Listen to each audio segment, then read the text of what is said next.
चलिए स्टार्ट करते हैं। देखो ये कल जो मैंने तुम लोगों को पढ़ाया था वो पढ़ाया था फंक्शन के टाइप्स वगैरह में हम लोग स्टार्ट कर दिए थे। ये टॉपिक हो गया था कि फंक्शन की डेफिनेशन वगैरह क्या होती है। Already I have explained yesterday. Types of function में कांस्टेंट फंक्शन ये हो चुका था और मेरे हिसाब से कल ही मैंने तुम लोगों को आइडेंटिटी फंक्शन के बारे में बताया था। इसके सारे रूल्स बता दिए थे कि क्या क्या होता है। ठीक है, आज हम तीसरे फंक्शन में ले आ रहे हैं आपको। देखिए विदाउट वेस्टिंग टाइम, तीसरा फंक्शन जो हमारे पास होता है उसको बोलते हैं एब्सोल्यूट वैल्यू फंक्शन। अब देखो बच्चों ध्यान से, एब्सोल्यूट वैल्यू फंक्शन की अगर हम बात करें तो एब्सोल्यूट वैल्यू फंक्शन का एक और नाम होता है क्या? Modulus function. भाई जो एब्सोल्यूट वैल्यू फंक्शन होता है इसी को हम लोग क्या बोलते हैं बच्चों? मॉड्यूलस फंक्शन बोलते हैं। अगर हम बात कर रहे हैं कि मॉड्यूलस फंक्शन क्या बना है, देखो नाम से पता लग रहा ऐसा फंक्शन जो मॉड के अंदर। फंक्शन मॉड होना मतलब क्या हुआ? फंक्शन बोले तो वाई, यानी कि ऐसा फंक्शन जिसमें y की वैल्यू कभी नेगेटिव नहीं हो सकती, उसको बोलते हैं एब्सोल्यूट वैल्यू फंक्शन या मॉड्यूलस फंक्शन। कहने का मतलब है कि अगर मान ले f such that real tends to real है और fx की वैल्यू जो है वो mod x हो जाए तो उसको बोलते हैं एब्सोल्यूट वैल्यू फंक्शन। ठीक है, पढ़ा हुआ 11th में। अब इस केस में क्या होता है बच्चों, याद रखना, अगर fx बराबर तेरे पास mod x है तो इसको लिखा जा सकता है fx is equal to bracket. अब सोच मॉड एक्स का मॉड के अंदर की वैल्यू तो पॉजिटिव नेगेटिव कुछ भी हो सकती है ना। तो मैंने क्या कहा, हो सकता है वैल्यू नेगेटिव और हो सकता है वैल्यू पॉजिटिव। भाई नेगेटिव कब होगी? जब x की वैल्यू लेस देन 0 होगी, 0 हो गया। पॉजिटिव कब होगी? जब x की value greater than equal to 0 होगी। तो इसको क्या बोलेंगे हम लोग? Absolute value function. जब हम इसमें ग्राफ बनाएंगे बच्चों, तो ग्राफिकल रिप्रेजेंटेशन अगर हम करते हैं इसका तो देखिएगा ग्राफ कैसे बनाएंगे। ये x है, ठीक है, ये x डैश x हो गया, y हो गया। ठीक है, अगर मैं इसे ग्राफिकल रिप्रेजेंटेशन करूंगा तो होता क्या है, एक वी शेप का ग्राफ बनता है हमेशा। ठीक है, हमेशा ऑलवेज याद रखना वी शेप का ग्राफ कुछ ऐसे बनेगा। अब थोड़ा राइटिंग जस्ट अब एक वी शेप का ग्राफ बच्चों कुछ ऐसे बनता है। एक ग्राफ इधर को और एक ग्राफ इधर, बोलो ठीक है। तो ये आपका वी शेप का ग्राफ है। इसे बोलेंगे हम लोग क्या? थोड़ा सा डार्क कर देते हैं इसको। हाँ भाई दिखना भी चाहिए तुम लोगों को। ये तो ये वी शेप का ग्राफ तुम्हारे पास बन जाता है ऑलवेज। याद रखना मॉडुलस फंक्शन में क्या होता है बच्चों कि ये वाला जो होता है ये y is equal to x हो गया और ये वाला क्या हो गया? y is equal to minus x हो गया। ये ग्राफ हमारे पास y is equal to x और y is equal to minus x। तो ये एब्सोल्यूट वैल्यू फंक्शन का ग्राफ बन गया। अगर हम इस ग्राफ के बारे में सोचें तो इसमें कुछ नोट करने लायक चीजें हैं। वो क्या है देखिएगा, पहली चीज बहुत इंपॉर्टेंट चीजें हैं, ध्यान से समझिए। सबसे पहली चीज, इसमें डोमेन क्या होता है? वो को डोमेन के बराबर होता है और वो बराबर कितना होता है? Real number. अगर हम बात करते हैं बच्चों इसमें रेंज की, तो रेंज आता है इसमें रियल पॉजिटिव, यानी कि 0 से लेकर के इंफिनिटी तक। याद रखेंगे। वैसे क्या होता है कि 0 कोई पॉजिटिव वैल्यू नहीं है, पर फिर भी हम इसको जनरली लिख लेते हैं, मान लेते हैं।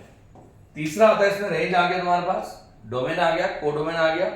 इसके बाद तुम्हारे पास आता है जो fx is equal to mod x आपके पास है। सुनो भाई ट्रेन भी आ रही है जरूरी है। अब fx is equal to mod x जो होता है वो इज कंटिन्यूअस एवरीवेयर होता है। कहां क्या होता है बच्चों? कंटिन्यूअस होता है एवरीवेयर, हर जगह पे कंटिन्यूअस चलता है, मतलब कभी भी टूटता नहीं है। पर याद रखना जो fx is equal to mod x होता है इज नॉन डिफरेंशिएबल होता है। वो नॉन डिफरेंशिएबल हो जाता है at x is equal to 0। जहां पर भी किसी भी कर्व में शार्प टर्न बनेगा तो उस जगह पे कर्व क्या हो जाएगा? नॉन डिफरेंशिएबल हो जाएगा। जैसे भाई ये कर्व ऐसे आया अचानक घूम करके उधर चला गया तो ये क्या हो गया? नॉन डिफरेंशिएबल हो गया। Got it? तो fx is equal to mod x is non differentiable at x is equal to 0। इसके बाद समझना बच्चों, समझ में आगे नहीं आएंगे तो भाई नॉन डिफरेंशिएबल है at x is equal to 0 पे, आपका कंटिन्यूअस हो गया, डिफरेंशिएबल नहीं है ये। अब इसके बाद और क्या समझ में आ रहा था? fx is equal to mod x is many one function. पहले तो अब ये मैनी वन क्यों है? ये आपका 1 1 नहीं है भाई। 1 1 इसलिए नहीं है, मैनी वन इसलिए है, कारण सुनिए, क्योंकि 2x के लिए 1 y है। सोचो अगर मैं x को 2 रखूंगा तब भी मॉड 2 2 होता है, और अगर मैं x को -2 रखूंगा तो -2 का मॉड 2 होता है। तो इसका मतलब -2 और 2 एक ही की तरफ रिलेट कर रहे हैं। तो इसका मतलब क्या हो गया, ये मेनी वन फंक्शन हो गया। Got it not? इसके बाद याद रखना fx is equal to mod x is into function. भाई इनटू क्यों है, कल ही बताया था, याद करो। कोडोमेन रेंज के बराबर, क्योंकि कोडोमेन आपका रेंज के बराबर नहीं है, और अगर कोडोमेन रेंज के बराबर नहीं है, क्योंकि कोडोमेन तो हो गया रियल नंबर और रेंज हो गया 0 से इंफिनिटी, तो अगर कोडोमेन रेंज के बराबर नहीं है तो ये इनटू फंक्शन है। ठीक है, नॉन पीरियोडिक है, उसमें बताने की आवश्यकता नहीं क्योंकि y की वैल्यू बार बार रिपीट नहीं होगी। नहीं होगी। अच्छा, fx is equal to mod x, याद रखना ये एक इवन फंक्शन है, इज एन इवन फंक्शन। ये क्या है, इवन फंक्शन है। याद रखना कोई भी फंक्शन इवन फंक्शन कब होता है, जब ग्राफ को देख करके कैसे पता लगता है, अगर ग्राफ y के अलोंग सिमेट्री बनाए, मतलब जैसे आपको y के इधर दिख रहा है वैसे ही ग्राफ इधर दिख जाए तो वो हमेशा इवन हो। y को शीशा मानते हुए अगर एक इमेज क्रिएट करे, नहीं तो दूसरा तरीका क्या है, x को -x रख, फंक्शन में कोई असर ना पड़े तो वो इवन है, नहीं पड़ेगा इसमें असर। समझ में आगे नहीं आया? तो ये मॉडुलस फंक्शन की एक डिटेल होगी, आगे बताता हूं, पहले जस्ट नोट इट डाउन फटाफट। अब देखो भाई, आपके पास तीसरा हमने बता दिया आपको, अब उसके बाद चौथा फंक्शन देखो भाई। ये बड़ा अच्छा, ये ना, ये इसकी डेफिनेशन बड़ी इंपॉर्टेंट है इन फंक्शंस की। ये क्वेश्चन डायरेक्टली उठ के आते हैं, मतलब आपको मॉडुलस के बारे में नॉलेज होना चाहिए। अच्छा, ये क्यों 1 1 नहीं है भाई, ये इसलिए नहीं है क्योंकि 2x के लिए एक y बन रहा है, और क्यों ये ऑन टू नहीं है क्योंकि भैया कोडोमेन रेंज के बराबर नहीं है ना। तो आपको अगर डायरेक्टली पता है तो आप डायरेक्टली लिख सकते हैं। अब देखिएगा, इसके बाद एब्सोल्यूट वैल्यू फंक्शन के बाद चौथा तुम्हारे पास आता है greatest integer function, greatest integer function. अब ग्रेटेस्ट इंटीजर फंक्शन का दूसरा नाम पता है तुम्हें क्या है? Integer less than equal to, integer less than equal to.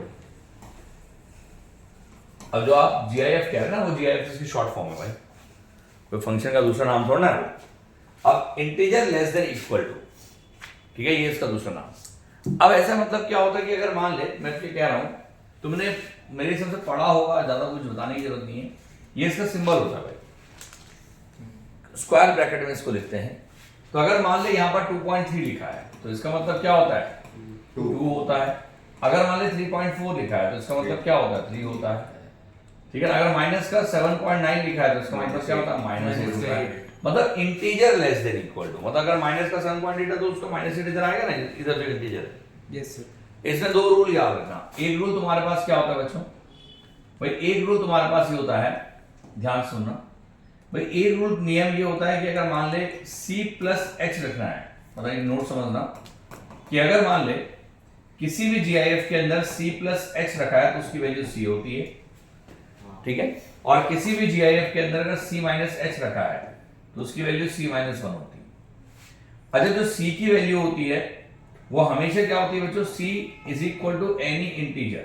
क्या होता है, एनी इंटीजर, और जो h होता है उसकी वैल्यू 0 1 के बीच में होती है।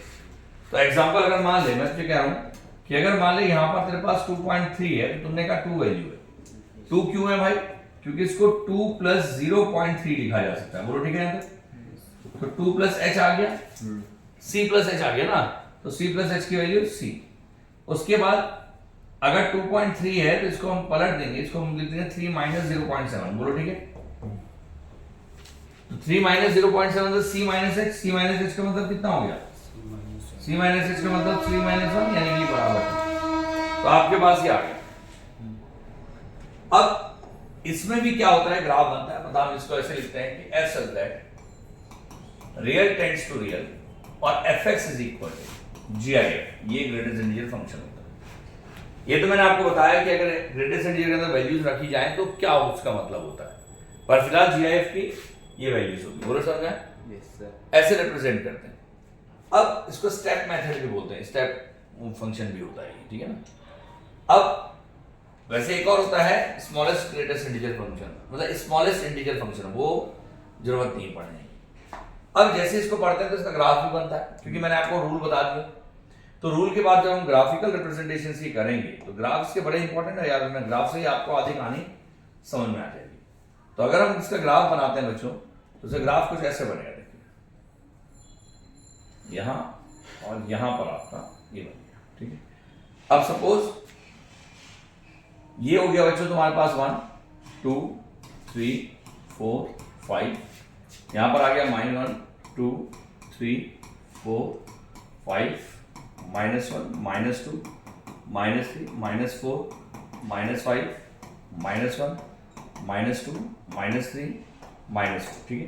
अब मैंने क्या काम किया बच्चों, यहां पर 0 है ओरिजिन। अब आप ये सोचिए कि अगर मैं 0 से लेकर 1 तक x को कुछ भी रखूं तो y की वैल्यू क्या आएगी, 0.1 0.2 0 ही आएगी। तो यानी कि 0 से लेकर 1 तक में ये स्ट्रेट लाइन बनेगा। बोलो समझ में आया?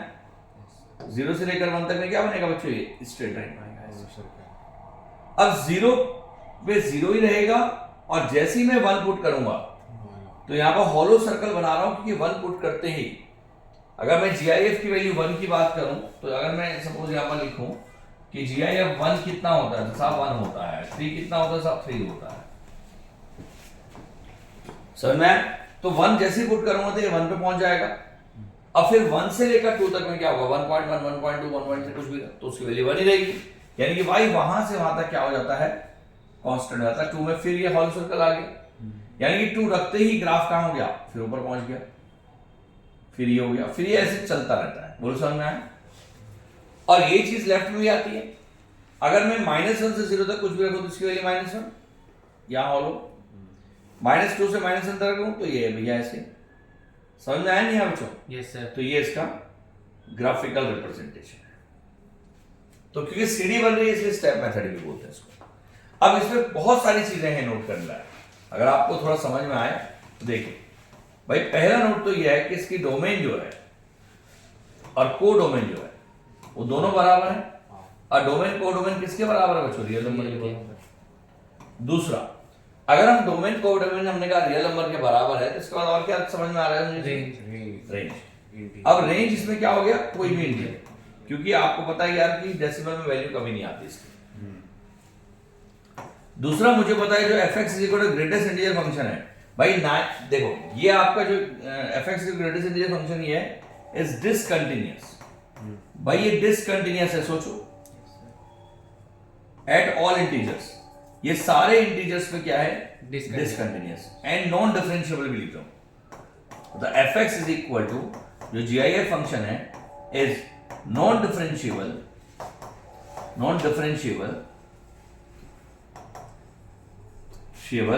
At all integer. समझ में? यहां लिख रहा हूं, वहां जगह नहीं है।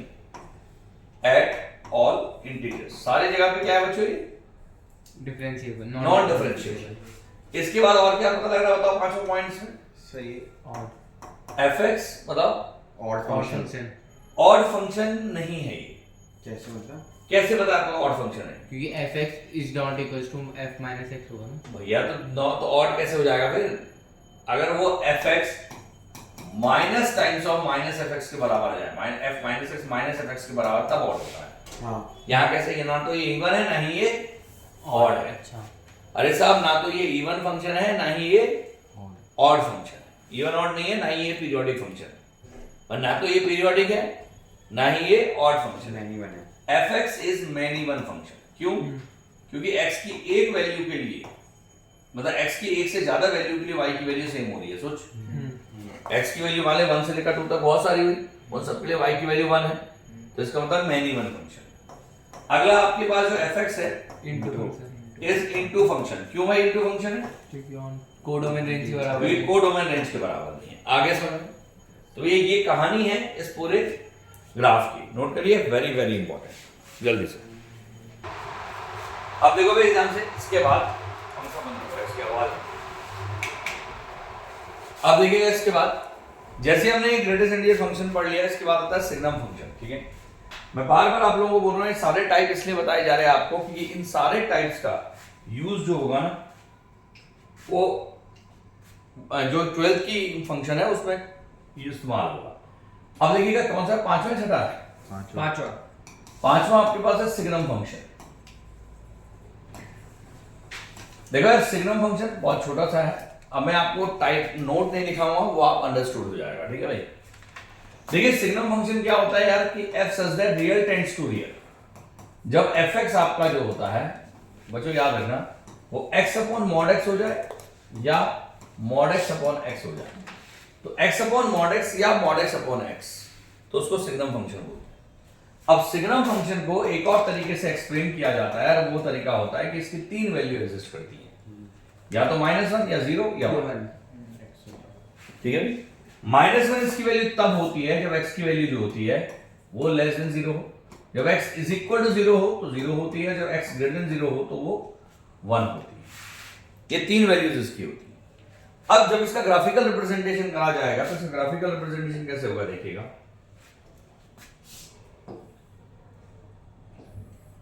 अब क्योंकि जब x की वैल्यू 0 से कम हो तो y की वैल्यू 1 है, तो y की वैल्यू 1 होने का मतलब क्या होगा बच्चों, सोचो, ये x है, ये y है, ये y डैश है। अब y की वैल्यू 1 होने का मतलब ये हुआ कि y एग्जैक्टली y की वैल्यू -1 होने का मतलब हुआ कि y -1 पे है। तो -1 पे है तो यार एक ग्राफ ऐसे बनेगा जो कि पैरेलल टू x एक्सिस बनेगा, तो ये आपका y -1 बनेगा। समझ में आया? Yes sir. और एग्जैक्टली अगर आपने 0 रखा तो यहाँ पर हॉलो सर्कल बनेगा, क्योंकि एग्जैक्टली 0 पे इसकी वैल्यू क्या होती है, 0 हो जाती है। और जैसे ही आपने 1 रखा, 1 से बड़ी वैल्यू रखी, तो 1 यहाँ पर है, तो 1 पे भी ये हॉलो बन जाता है, और इसके आगे ये पैरेलल टू y = 1 यहाँ बराबर। इसको देख करके बहुत सारी चीजें मुझे समझ में आ रही है। क्या समझ में आ रही? पहली चीज तो इवन आउट से इसका कोई लेना देना नहीं है, कि है नहीं है पक्का। x को अगर मैं -x से रिप्लेस करूं तो फंक्शन नेगेटिव नहीं हो जाएगा, सोचो, बिल्कुल होना चाहिए। और अगर मैं x को पॉजिटिव रख रहा हूं तो 1 है, और नेगेटिव रख रहा हूं तो -1 है, सही है। तो आपने इसी को तो माइनस किया, तो ऑड फंक्शन है तो इसलिए पीछे वाले में क्यों नहीं था कुछ भाई। उसमें देख ना, तू करके देख, ये -2 किया और माइनस का 2.5 किया, माइनस का, और यहां पर 2.5 कर दे प्लस का, इसकी वैल्यू -3 आती है, उसकी वैल्यू 2 है, इसकी वैल्यू 2 आती है। अच्छा वैल्यू लाइन वैल्यू आ गई ना, जबकि सेम आनी चाहिए, यस सर सेम आनी चाहिए या नेगेटिव टाइम्स आना चाहिए। और यहां पर अगर मैं मान ले -2 पुट करूं तो -2 अपॉन मॉड -2, और -2 अपॉन 2 अपॉन मतलब 2 को -2 रख दिया ना, 2 अपॉन मॉड 2, तो इसमें तो 2 आ रही वैल्यू, मतलब 1 आ रही है, और इसमें वैल्यू कितनी आ रही है, -1। तो मतलब क्या हुआ, जो fx की वैल्यू आ रही है तो माइनस रखने से क्या हो रहा है, -fx आ जाएगा ना, यस सर यानी कि रिजल्ट निकला कि f -x is equal to -fx, तो ये ऑड हो गया ना। तो देखो ये कुछ चीजें हम इसमें समझेंगे, वो चीजें क्या समझेंगे, देखो मैं लिखा नहीं रहा हूं, डायरेक्टली बता रहा हूं भाई कैसा फंक्शन है, बताओ।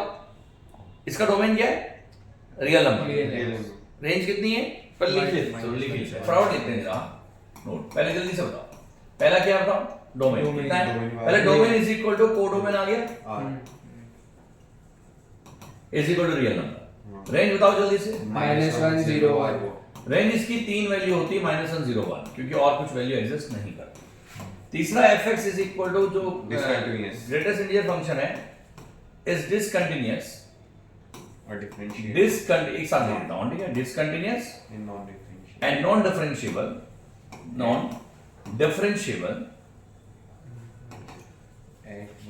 at x is equal to 0। भाई x बराबर 0 पे ना तो ये डिफरेंशिएबल है ना ही ये कंटीन्यूअस है, बोलो सब मेनी वन फंक्शन, ठीक है। fx is equal to x upon mod x is many one। सोचो ये many one है ना, and into, बताओ कैसे, कोडोमेन रेंज के बराबर नहीं। क्योंकि कोडोमेन रेंज के बराबर नहीं। छठी चीज, पांचवी चीज आपकी क्या होगी बच्चों, बताओ। अब ये कैसा फंक्शन है बताओ, कुछ और नजर आ रहा है इस function, odd function, odd function. तो fx is equal to fx upon this is odd, हां ये क्या है, ऑड फंक्शन। और क्या समझ रहा है, सब पीरियोडिक फंक्शन है, पीरियोडिक ये नहीं है। मैं बार बार तुम्हें बोल चुका हूं कि पीरियोडिक वो फंक्शन होता है जहां y की वैल्यू इनफाइनाइट बार रिपीट करती है, कोई ग्रुप नहीं होना चाहिए। सर अभी कर तो 0 से पहले नहीं हुई ना रिपीट, वो सिर्फ 0 के बाद रिपीट हो रही है, 0 से पहले भी उसका रिपीटेशन होना चाहिए, और 0 से पहले जो रिपीटेशन हो रहा है वो अलग हो रहा है। तो दोनों जगह पे y अलग हो गया। समझ में? इसलिए कांस्टेंट फंक्शन तो पीरियोडिक हो सकता है पर ये पीरियोडिक नहीं है। और क्या समझ में आ रहा है इसमें? कांस्टेंट फंक्शन है। कांस्टेंट तो कुछ समय के लिए है ना, फिर कांस्टेंट नहीं बोलते उसको भाई। कांस्टेंट फंक्शन तो वो जीरो के आगे है, एंटायर इंटरवल में कांस्टेंट होना है। Yes sir. बात समझ में आ गया? तो ये इसका नोट है जो मैंने आपको लिखा है, नोट करिए इसको फटाफट, फिर आगे बढ़ते हैं। अब देखो भाई ध्यान से, सिग्नम फंक्शन के बाद अगला तुम्हारे पास जो आता है वो आता है फ्रैक्शनल पार्ट फंक्शन। साथ में है नहीं? Yes sir. डी साथ में छठा है। छठा। देखो भाई सिक्स्थ वाला तुम्हारे पास है फ्रैक्शनल पार्ट फंक्शन। तो अगर हम बात करते हैं फ्रैक्शनल पार्ट फंक्शन, तो फ्रैक्शनल पार्ट फंक्शन हम किसे कहते हैं वो समझिए। ये अच्छा है, मतलब ये चीज जनरली बच्चे को नहीं पता होता, बच्चा पढ़ता भी नहीं, इसको पढ़ना चाहिए। देखो बच्चों, f such that real tends to real कहता है ऐसा फंक्शन जब किसी x में से GIF को माइनस करा जाए। तो अगर x में से GIF को माइनस करा जाए तो उसे बोलते हैं फ्रैक्शनल पार्ट फंक्शन, x में से GIF को माइनस करना। और इसको लिखा जाता है कर्ली ब्रैकेट के अंदर x। ठीक है, मतलब अगर मान ले इस कर्ली ब्रैकेट के अंदर 2.1 लिखा है तो 2.1 का मतलब क्या हो भाई? 0.1 कि 2.1 में से माइनस कर दिया 2.1, 2 पॉइंट ग्रेटर से बोलो, ठीक है? Yes sir. अब मतलब ये 2.1 हो गया, ये 2 हो गया, यानी कि 0.1 आ गया। भेजे वो सर। अब मान ले कोई नेगेटिव में भी लिखा है, माइनस का 3.7 लिखा है मान ले, तो आपने क्या किया? माइनस का 3.7 में से माइनस कर दिया ग्रेटेस्ट इंटीजर माइनस का 3.7, तो माइनस का 3.7 ऐसे रहा और माइनस का 4 हो गया, प्लस का 4 हो गया। कैसे? माइनस तो एक बाहर है ही, और इसकी वैल्यू -4 आती है, तो +4 हो गया, तो 4 में से 3.7 गया तो 0.3 ये बचा। मतलब माइनस का 3.7 का मतलब ये नहीं कि 0.7 होगा, ये 0.3 होगा, 10 से माइनस करेंगे। ठीक है, तो अब जब इसका ग्राफिकल रिप्रेजेंटेशन हम लोग करते हैं बच्चों, तो मैंने आपको बता दिया कि एग्जैक्टली क्या होता है। ग्राफिकल रिप्रेजेंटेशन देखिएगा कुछ ऐसा ये। अब इसमें क्या होता है बच्चों, मेरे पास यहाँ पर हमारा 1 आ गया, यहाँ 2 आ गया, यहाँ 3 आ गया, यहाँ 4 आ गया, यहाँ 5 आ गया, यहाँ -1 आ गया, -2 आ गया, -3 आ गया, -4 आ गया, -1। और याद रखना इसकी वैल्यू कभी भी 1 से बड़ी नहीं होती और इसकी वैल्यू कभी भी नेगेटिव नहीं होती, तो हमेशा 0 1 के बीच में लाई करती है। तो अब ग्राफ कैसे बनता है? जैसे 0 से लेकर यहाँ पर वो है, 0 से लेकर यहाँ तक एक आइडेंटिटी फंक्शन की तरह बने। 1 पे ही फिर ये क्या हो जाता है? फिर से 0 आता है, फिर ये ऊपर जाता है, फिर ये आइडेंटिटी बन जाता है, फिर ये ऊपर जाता है, फिर ये आइडेंटिटी बन जाता है, फिर ये ऊपर जाता है, फिर ये आइडेंटिटी बन जाता है। समझ में आया? तो कुछ ऐसा इसका ग्राफ एक्ट करता है। ये देखिए, मेरे हिसाब से बहुत मुश्किल नहीं है, no sir, easily you can. तो ये जो ग्राफ मेरे पास बनता है इसमें भी कुछ चीजें हैं नोट करने लायक। पहले भाई सोचो, अब ये इनफाइनाइट तक चलता रहता है ग्राफ, हम तो पहले नोट करने लायक चीज क्या है इसके डोमेन? तो भाई डोमेन इज इक्वल टू को डोमेन, और बराबर कितना आ गया बच्चे? Real number. अगर हम बात करते हैं इसकी रेंज की, तो रेंज कितना है इसमें? ओपन ब्रैकेट 0 to 1, ये 0 इंक्लूड होगा, 1 इंक्लूड नहीं होगा। तीसरी चीज, रेंज आ गया, डोमेन को डोमेन आ गया, और क्या हो सकता होता है sir? Manual even function fx is equal to जो GIF ये ग्रेटेस्ट ये फ्रैक्शनल पार्ट फंक्शन है x, याद रखना इज डिसकंटिन्यूअस, ये डिसकंटिन्यूअस होता है, एंड नॉन डिफरेंशिएबल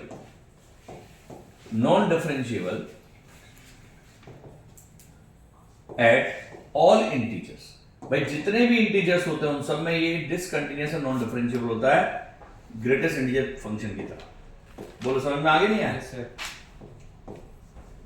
अब इसके बाद और क्या नजर आ रहा है मुझे? Even fx is equal to fractional part function is many one होगा, ये बताओ? बिल्कुल होगा। क्यों? देख सकते हैं, ये मैनी वन फंक्शन है। कारण उसका ये है क्योंकि सोचो 1 पे भी वैल्यू 0, 2 पे भी 0, 3 पे भी 0, तो अपना आप ही मैनी वन हो गया ना। आगे भाई, एंड मैनी वन के साथ साथ क्या है, इनटू फंक्शन है। क्यों? क्योंकि को डोमेन रेंज के बराबर नहीं है। नहीं है। और क्या नजर आ रहा है इसमें? याद रखना ये इवन ऑड की कैटेगरी से बाहर है, ना तो इवन है ना ही ऑड है। पर fx is equal to fractional part function जो है is a periodic function.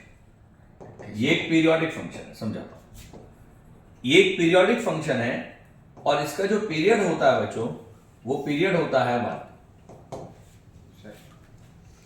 Periodic इसलिए है क्योंकि y की, देखो पीरियोडिक अगर पता लगाना है तो उसका बहुत आसान तरीका है।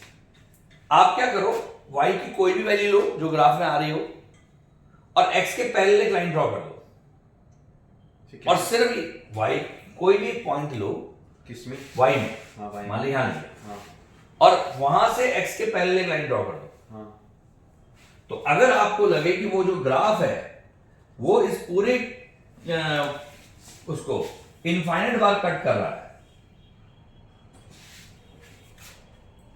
ओरिजिन के राइट में भी इनफाइनाइट बार और ओरिजिन के लेफ्ट में भी इनफाइनाइट बार, ग्राफ को कट कर रहा है, तो समझ जाना कि ये क्या है, पीरियोडिक है। ये ग्राफ क्या है, पीरियोडिक ग्राफ है। और पीरियोडिक ग्राफ का एक और रूल बताता हूं, वो मैं समझाता हूं। ये क्या है, periodic function.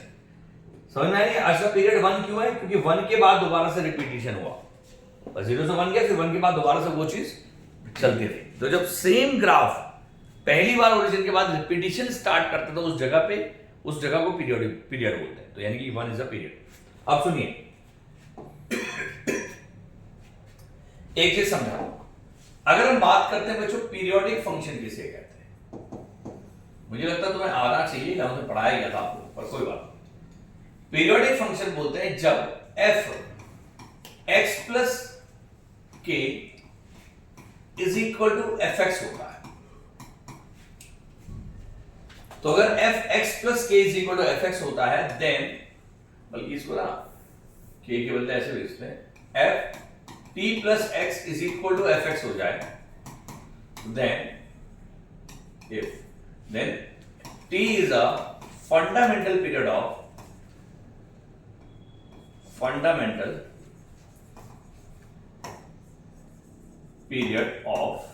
fx। Fundamental period बोलते हैं या पीरियड बोलते हैं सिंपल, या इसको ऐसे फंडामेंटल पीरियड के बदले लिखते हैं हम लोग स्मॉलेस्ट वैल्यू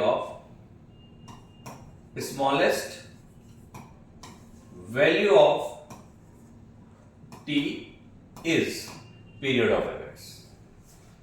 एग्जाम्पल, मान ले अगर मैं तुझे कहूं कि साइन है, तो sine n pi plus X is equal to sine X हो सकता है भाई, sine n pi plus X is equal to sine X हो सकता है ना? Yes sir. पर तब जब n की डिफरेंट वैल्यूज हो सकती हैं, तो जब n की वैल्यू 2 के टेबल में आएगी तब होगा ऐसा। सोचो, n की वैल्यू 2 के टेबल में आएगी तभी तो फर्स्ट क्वाड्रेंट लाई करेगा। Yes sir. तो यानी कि जो स्मॉलेस्ट वैल्यू n की होगी वो क्या होगी, 2। तो यानी कि जो पीरियड ऑफ साइन एक्स आ गया वो आ गया 2 पाई। क्यों? पाई तो पहले से है ना, से 0 नहीं आ सकता। पाई तो पहले से है, 0 प्लस पाई नहीं आएगा ना भाई। जो पीरियड होता है वो 0 नहीं आएगा ना, 0 के अलावा कुछ भी आ सकता है। 0 का मतलब तो ये हुआ कि उसने रिपीटिशन नहीं किया भाई, ग्राफ चला वहीं पर, वहीं से थोड़ा स्टार्ट हो जाएगा ग्राफ। अब ऐसे समझ में आ नहीं है? अब वैसे भी अगर 0 पे ही हुआ तो फिर तो ग्राफ ऐसे बन जाएगा तुम्हारा, एक तरह से वर्टिकल, वो तो ग्राफ ही नहीं बनेगा, फंक्शन नहीं कहलाएगा। अब सुनो भाई, समझ में आ नहीं है? 2 पाई क्यों हुआ? क्योंकि n की डिफरेंस सबसे स्मॉलेस्ट वैल्यू 2 है, तो 2 into पाई यानी कि 2 पाई इज अ पीरियड। तो इसलिए इसका पीरियड क्या है, 1 है। इसको एग्जांपल देके बताना है। एग्जांपल देके किसी से मान ले, अगर मैं तुझे कहूं कि यार फ्रैक्शनल पार्ट फंक्शन है f और उसको तू 1 प्लस x कर दे या 1 प्लस 0.5 कर दे, तो इसकी वैल्यू f मतलब इसकी वैल्यू 0.5 ही आएगी। सोच, यस सर। तो 1 के बाद हुआ ना रिपीटिशन, अगर वहां पे 2 आ गया तो सबसे पहले 1 के बाद हुआ ना, अच्छा, वो तो 2 के बाद भी होगा, 2.0.5 भी 0.5 होता है, पर सबसे पहले 1.1 के बाद हुआ ना, तो उसको पीरियड बोला गया, उसको स्मॉलेस्ट वैल्यू को, सही बोला, t के स्मॉलेस्ट वैल्यू को पीरियड बोला गया। आगे sir, very very important for NDA point of view, for JEE point of view, याद रखना भाई, ठीक है, बहुत इंपॉर्टेंट है एनडी और जेई के लिए। चलिए नोट करिए इसको। चलिए भाई, तो कल मैं आप लोगों को बाकी के 2 फंक्शन और बता दूंगा, ठीक है। एक तो ट्रिग्नोमेट्रिक फंक्शन बता दूंगा, लॉग फंक्शन बता दूंगा, एक्सपोनेंशियल बता दूंगा। तो आज की सेवा समाप्त। Thank you.